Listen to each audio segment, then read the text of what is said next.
Okay. Okay. It's enough, guys. It's enough. The number one question I get asked numerous times a day, and I don't blame you because I had this question when I first started too, was how do I get more clients? How many of you have asked me that question or have thought about asking me that question or have asked that question to any lash artist, right? It's like the mystery of how do we get more clients? If you don't believe me, how to attract more clients, how to attract more of my ideal client. How can I get clients flooding in my doors? How would you market me? How do I get clients in my door? Why does everybody have a door that they need to get people in? What's the best marketing techniques to get more clients in the door? How to get more clients as a new lash artist in a highly competitive area? Shall I go on? How to find my first clients? What is the best way to market my business? How do I get clients drawn to me? How can I gain more clientele? You guys, it's all the time. This is the questions I get. And I get it because I love marketing and I talk about marketing a lot. And so if I have not answered this question yet, I'm going to help answer it today and I will put you out of your misery, I promise. I get that when you start a business, getting and building a clientele is the most challenging and overwhelming and anxiety producing part of what we do as lashpreneurs. I mean, it can make creating a mega volume 16D fan look like child's play, right? It's just, if we don't have people coming in to pay us, then we have no business.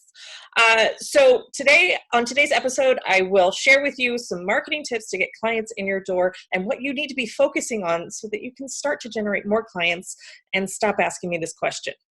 All right. I am so excited to be here today to be talking to you guys about this question because I have a lot of private conversations with people about how to do this.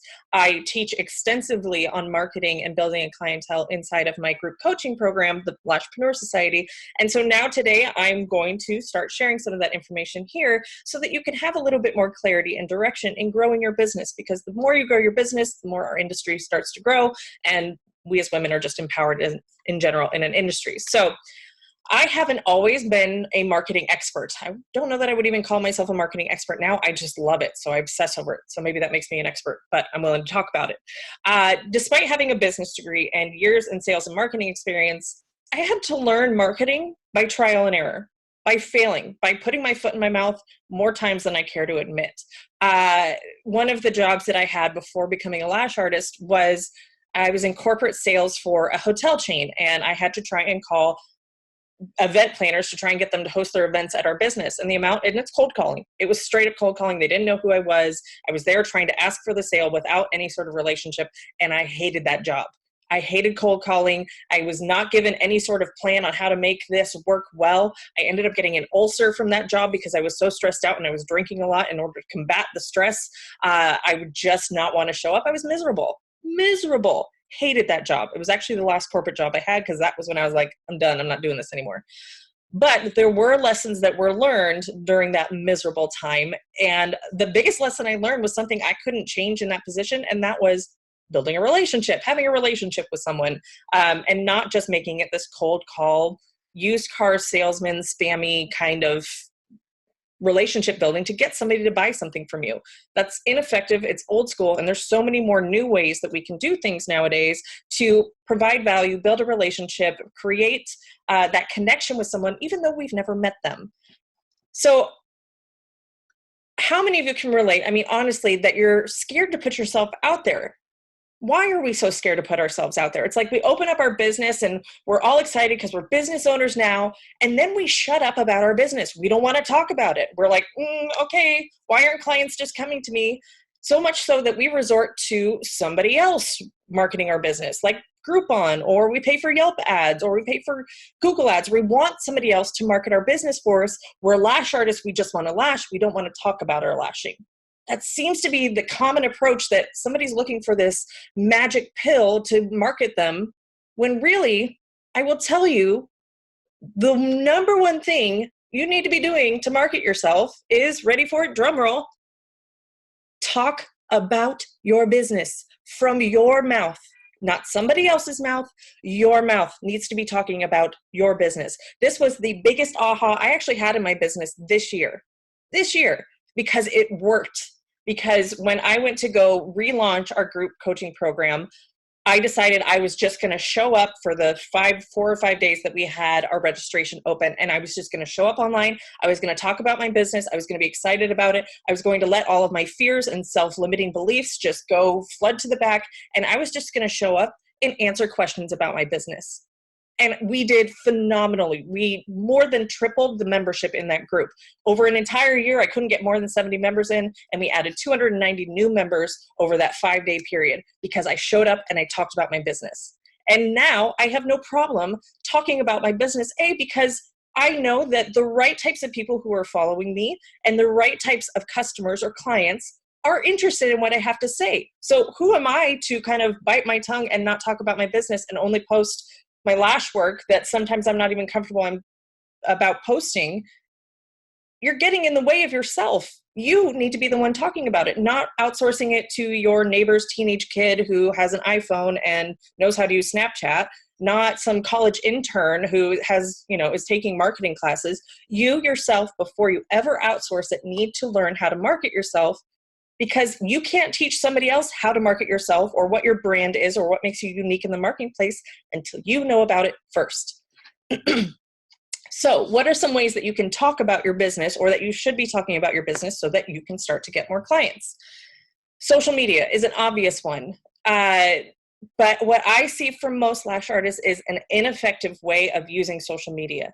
It is not the same as for personal use. Personal use, you have friends following you, you follow a bunch of other accounts, and somebody posts something, and there is a personal relationship already there because it's friends and family, right? They already know who you are, they already like you or have their opinions about you. And so engagement is easier on your personal account because you have that personal relationship.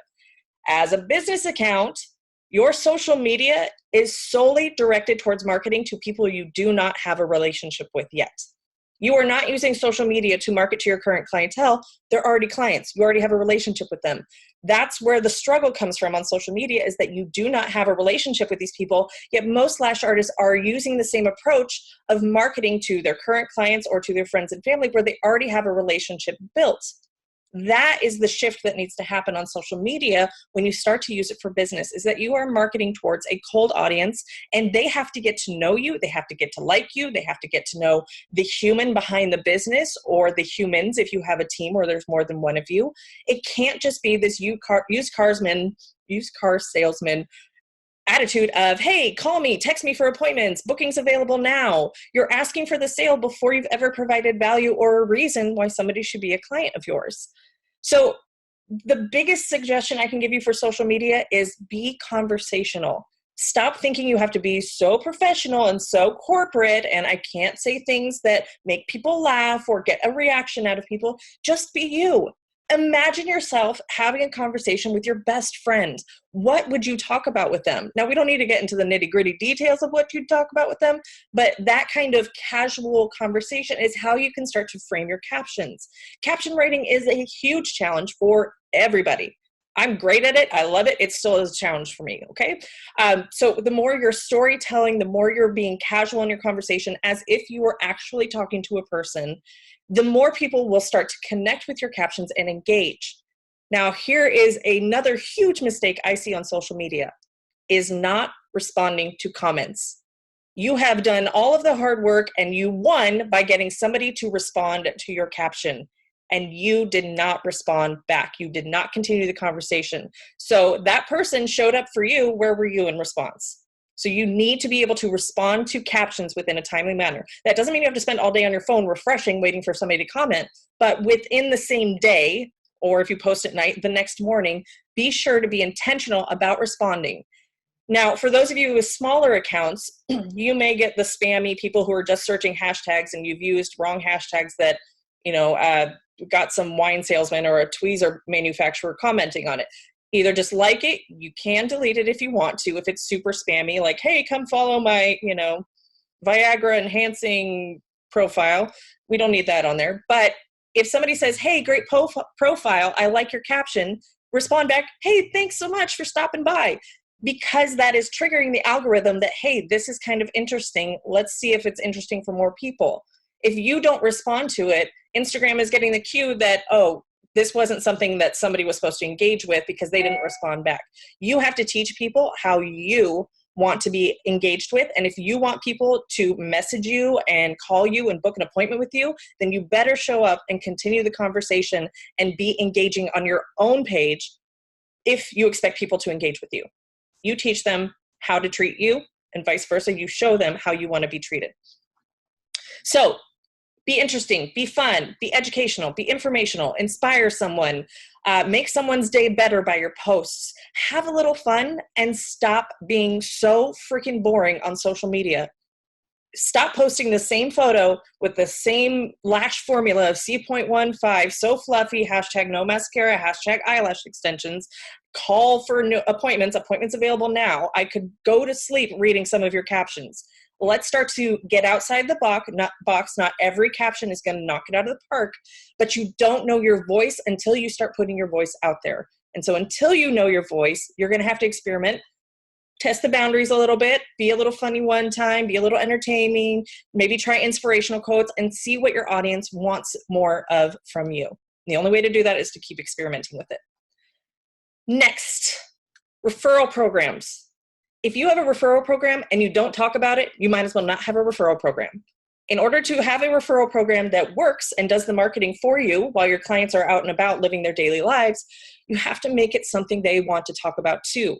And the only way they're going to want to talk about it is if you talk about it first and how awesome of a benefit it is to them. Whether that's offering a discount, whether that's offering some sort of referral bonus, whatever it may be, whatever the incentive is for somebody to do your marketing for you, like your clients, then once you've explained that to them, they are then empowered to share that information and what makes you unique and special with other people. So for me in my business, it was $10 off their touch-up for any new full set paid for. So they didn't get the discount before the client came in. And it was an ongoing process. I'm not hounding them, hey, refer your friends, hey, refer your friends. Every appointment though, I would educate them on something that was unique about me, maybe a new training I went to, a new technique, what they're experiencing. They would talk about their friends' lashes and kind of, they were wonky or whatever. I would educate them in a way that they understood, so that if said friend with wonky lashes came back and asked their friend, why do your lashes always look so perfect? Oh, I think your lash artist is using too heavy of lashes and they're too long, and so they're causing them to twist. My lash artist knows how to work with, the weights of the lashes so they don't twist. That's word of mouth marketing. That gave me a lot of credibility, and all it took was like a 30-second conversation with my client for her to understand that information enough to regurgitate it to her friend who is having this issue of wonky lashes. So how are you educating your clients so that they know what they're talking about when someone asks them, oh my God, are those your lashes? My girl is amazing. You have no idea. She will rock out a set of lashes on you for X, Y, and Z reasons. Or I had lashes before and I know what it's like to have crappy lashes. And this girl, she will never do you dirty, right? So make sure that you're talking about your referral program. Ask them if they have specific people who would be interested in lashes. Get them talking about you, and you also be following up with them. If they say, well, I think my mom might want lashes for my wedding. My wedding's in 6 months. Make a note to talk to that client in 4 months and say, hey, did your mom want to book an appointment for the lashes? I've got an appointment that's about 3 weeks out from the wedding. We could get her in, for a full set beforehand and then a touch up the week of. Be intentional about asking for referrals. And then the last point I'm going to touch on. You need both online and in-person marketing strategies, and you need a couple of them, couple of each. Here's the thing. The crucial mistake I see from new business owners all the time who have no idea how to market their business is they put all of their eggs in one basket. That is super dangerous, especially when it's social media as that one basket. Because one algorithm change, poof, there goes your entire ability to communicate with potential customers. I have zero doubt in my mind that Instagram is heading towards 0% organic reach, and you will have to pay in order to reach any of your clients. That's how it is with Facebook. Facebook owns Instagram. No doubt it's heading that way. So if you've got all of your eggs in the Instagram basket, you are playing a very dangerous game of lashing roulette, because you are going to cripple your ability to grow your business and evolve your business as soon as something changes. Instagram could get bought out. Facebook could get bought out. I don't see that happening, but it's a possibility. And you have no control over that platform. So having multiple marketing channels is what they're called, multiple ways of marketing your business that are constantly running really gives you a solid foundation and a stable business. That could be things like social media, and not just postings to social media, but being strategic about it. Your website can do a lot of marketing for you. Business cards, paid advertising, your referral program, strategic partnerships. Who can you be talking to that is in front of your target client? You could do events either at your salon, or you can go attend events where your target client may be. You need to know who is in front of your ideal clients and how can you work with them to get them to refer people to you. What are your clients' concerns about lashes, and how can you address their objections and keep them focused on the result, whether through your social media, whether through your website, whether through conversations with your clients. When are your clients online? Are you posting at the right times? When are your clients on the market for lashes? Is it more during the holidays? Is it right before graduation? Is it right before summer travel? How can you start to plan ahead in your marketing to make sure that you're capitalizing on when there's a large demand for your services? Where are your ideal clients hanging out, and how can you as a business get in front of them? How are your potential clients looking for a beauty service provider? Understanding all of those questions and really marinating on what the answers are going to help you set up a marketing plan that gives you lots of different ideas and marketing channels of things that you can be trying out. I recommend to my students inside of the Lashpreneur Society to have at least 4 to 5 marketing strategies going on. 6 to 8 would be great, as long as some of them were kind of more passive and don't involve a lot of hand-holding. But if you're doing 12 to 15 different marketing things, you don't know what's working, and it's likely taking up a lot of your time without a lot of result. You really want to focus in on the 4 to 5 things that work really, really well. For me and my business, that was strategic partnerships, that was social media, that was my website, and that was referrals, and that was my business cards to hand out to new clients and to the other businesses in the area. So in summary, marketing is an absolute non-negotiable in your business. So you need to be a student of marketing and practice it. You didn't become a lash artist extraordinaire overnight. You're not going to become a marketing extraordinaire overnight. You need to practice it. It's something that you need to figure out the nuances of and what works specifically for your target market. It's something that you need to continue education on. You keep focusing on your lash artistry and your lash artistry, but you also need to be focusing on how to market those services and get better and stay relevant and stay up to date on how to market your business. It really is a non-negotiable as a business owner. You have no choice, if you want a successful and stable long-term business, to be marketing yourself. If you've ever thought to yourself or even messaged me, a fellow lash artist, or asked in a forum, how do I get more clients? I invite you to join me inside of my free 4-part video workshop series, Your Best Year Ever. So we can get together, talk about what you need to focus on this year in order to have not only your best year ever, but your business's best year ever.